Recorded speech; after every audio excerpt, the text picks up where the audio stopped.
everyone, welcome to Mina for Math, which make your math lesson an easy one. இன்னைக்கு நம்ம CBSE board class 9 chapter 2 polynomials தான் பார்க்க போறோம். இந்த வீடியோல நம்ம exercise 2.4ல 9th sum பத்தி தான் டிஸ்கஸ் பண்ண போறோம். Before that, algebraic identities வீடியோட லிங்க் மேல காட்டன் டிஸ்கிரிப்ஷன்ல இருக்கு, செக் பண்ணிட்டு வாங்க. And now let's start. Exercise 2.4 sum number 9 verify அப்படின்னு சொல்லி ரெண்டு சப்டிவிஷன் கொடுத்திருக்காங்க. ஸோ வெரிஃபைன்னு கொடுத்திருக்கும் போது நம்ம எந்த இடத்துல எக்ஸ்பேண்டட் ஃபார்ம் இருக்கோ அதை எடுத்துட்டு இன்னொரு பக்கம் ஈக்குவலா இருக்குன்னு ப்ரூஃப் பண்ணும். அதாவது நமக்கு நல்லா தெரியும் ஈக்குவல் டுக்கு இந்த பக்கம் இருக்கிறது LHS, இந்த பக்கம் இருக்கிறது RHS. ஓகேவா? ஸோ LHS எக்ஸ்பேண்டட் ஃபார்மா இருந்துச்சுன்னா LHS எடுத்துட்டு RHSன்னு ப்ரூஃப் பண்ணுவோம். பட் இந்த இடத்துல RHS தான் எக்ஸ்பேண்டட் ஃபார்மா கொடுத்திருக்காங்க.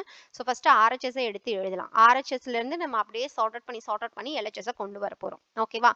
ஸோ RHS என்ன கொடுத்திருக்காங்க? ரைட் ஹேண்ட் சைடில் என்ன கொடுத்துருக்காங்கன்னா x plus y into x square minus xy plus y square அப்படின்னு கொடுத்துருக்காங்க. ஸோ இப்போ நான் என்ன பண்ண போறேன் அப்படின்னா இதை அப்படியே வந்து மல்டிப்ளை பண்ண போறேன். தட் இஸ் எக்ஸோட ஃபர்ஸ்ட் எக்ஸ் ஸ்கொயர், அடுத்தது மைனஸ் XY, அடுத்தது y ஸ்கொயர். சிமிலர்லி ஒய்யோட எக்ஸ் ஸ்கொயர், ஒய்யோட மைனஸ் ஒய்யோட y, இந்த மாதிரி எல்லாத்தையும் மல்டிப்ளை பண்ண போறேன். ஃபர்ஸ்ட் எக்ஸோட எக்ஸ் ஸ்கொயர் பண்ணேன்னா எனக்கு கிடைக்கும் எக்ஸ் கியூப்.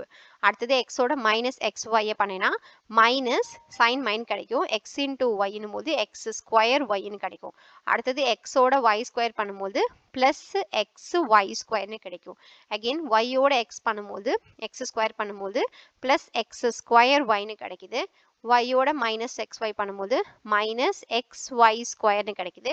ஒய்யோட ஒய் ஸ்கொயர் பண்ணும்போது plus into plus, so plus y கியூப்னு கிடைக்குது. ஸ்கொயர் இன்ட்டு ஒன்று கியூப். ரைட்டா? உங்களுக்கு புரியுதான்னு பாருங்க. அப்படி அதாவது ஃபர்ஸ்ட் எக்ஸ் எடுத்துக்கிறேன், ஃபுல்லா மல்டிப்ளை பண்ணிக்கிறேன். அடுத்து ஒய் எடுத்துக்கிறேன், அது ஃபுல்லா மல்டிப்ளை பண்ணிக்கிறேன். இஃப் இன்கேஸ் உங்களுக்கு இந்த டேர்ம் வந்து டவுட்டா இருந்துச்சு அப்படின்னா, கன்ஃபியூசிங்கா இருந்துச்சுன்னா இந்த மாதிரி எழுதுங்க. இப்போ நான் சொல்கிற மெத்தட் ஃபாலோ பண்ணிக்கோங்க. என்ன பண்ணணும் அப்படின்னா ஃபர்ஸ்ட் எக்ஸை மட்டும் எடுத்துக்கோங்க. எக்ஸோட x square minus XY plus y ஸ்கொயரை மல்டிப்ளை பண்ணணும். அடுத்தது ப்ளஸ், இங்கே என்ன இருக்குது ப்ளஸ் சைன் இருக்குது, ஸோ ப்ளஸ் ஒய்யோட அதே இது x square minus XY plus y square multiply பண்ணணும். இப்போ பண்ணும்போது உங்களுக்கு இன்னும் ஈஸியாக இருக்கும். ஓகேவா? ஸோ இப்போ பார்த்தீங்கன்னா எக்ஸோட எக்ஸ் ஸ்கொயர் பண்ணிங்கன்னா எக்ஸ் கியூப், எக்ஸோட மைனஸ் XY பண்ணிங்கன்னா minus x square y plus y square plus இங்கே எக்ஸ் ஸ்கொயர் இருக்குது, ஸோ எக்ஸ் ஸ்கொயர் ஒய். ரைட்டா? ஸோ இங்கே மைனஸ் இருக்குது, so minus x y square. ரைட்டா? அடுத்தது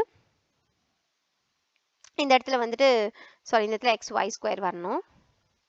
ஏன்னா இங்கே எக்ஸ் மல்டிப்ளை பண்ணணும் இல்லையா, வெறும் ஒய் ஸ்கொயர் வரதுக்கு சான்ஸே இல்லை. So plus x y square. So அடுத்து இந்த இடத்துல வந்து பார்த்தீங்கன்னா ப்ளஸ் ஒய் கியூப். ஸோ இப்போ சார்ட் அவுட் பண்ணீங்க அப்படின்னா இங்கே பாருங்க minus x square y plus x square y ரெண்டுமே கேன்சல் அவுட் ஆகிடும். Plus x y square minus x y square இதுவும் கேன்சல் ஆகிடும். இப்போ மிச்சம் என்ன இருக்குது அப்படின்னு பார்த்தீங்கன்னா எக்ஸ் கியூப் ப்ளஸ் ஒய் கியூப்னு இருக்கு. So that is nothing but LHS.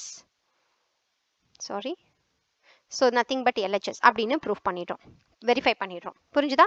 அதே செகண்ட் சப்டிவிஷன் பாருங்க, சேம் ப்ராசஸ் தான். இப்போ நான் கிளியராக ஒரே ஃபார்மேட்லேயே சொல்கிறேன், கவனிச்சுக்கோங்க. ஃபர்ஸ்ட் RHS எடுத்துக்கலாம். ஸோ RHSல என்ன கொடுத்துருக்காங்க அப்படின்னா x minus y into x square plus XY plus y square equals to first எக்ஸோட இந்த டேர்மை ஃபுல்லாக மல்டிப்ளை பண்ணுறேன். That is x square plus XY plus y square. திரும்ப மைனஸ் ஒய்யோட அதே டேர்மை மல்டிப்ளை பண்ணுறேன். That is x square plus XY plus y square. இப்போ அப்படியே உள்ளே மல்டிப்ளை பண்ணிங்கன்னா x cube plus x square y plus x y square. அடுத்தது மைனஸ் எக்ஸ் ஸ்கொயர் ஒய், ஏன்னா மைனஸ் ஒய்யை உள்ள மல்டிப்ளை பண்ணுறேன். So minus x y square minus y cube. இப்போ சார்ட் அவுட் பண்ணுறதுலாம் பாருங்கள், எக்ஸ் ஸ்கொயர் ஒய் இங்கே மைனஸில் இருக்குது, இங்கே ப்ளஸில் இருக்குது, கேன்சல் ஆகிடுச்சு. எக்ஸ் ஒய் ஸ்கொயர் மைனஸ் ப்ளஸில் இருக்குது, கேன்சல் ஆகிடுச்சு. மிச்சம் என்ன இருக்குது x cube minus y cube, which is nothing but LHS. So RHS எடுத்து நம்ம LHS க்கு verify பண்ணிருக்கோம். Hope you understand this sum clearly. If you still have any doubts, comment here, we will clarify. இதே exercise 2.4ல 8th sum பத்தி தெரிஞ்சுக்கோங்க, leftல இருக்க video check பண்ணி பாருங்க. And exercise 2.4ல 10th sum பத்தி தெரிஞ்சுக்கோங்க, rightல இருக்க வீடியோ செக் பண்ணி பாருங்க. இந்த வீடியோ உங்களுக்கு helpful இருந்தா do like the video and subscribe to Meena for Math. Also don't forget to hit the bell icon for future updates. And Max கஷ்டமான subject feel பண்றவங்க friends க்கு மறக்காம channel refer பண்ணுங்க. Thanks for watching. Thank you.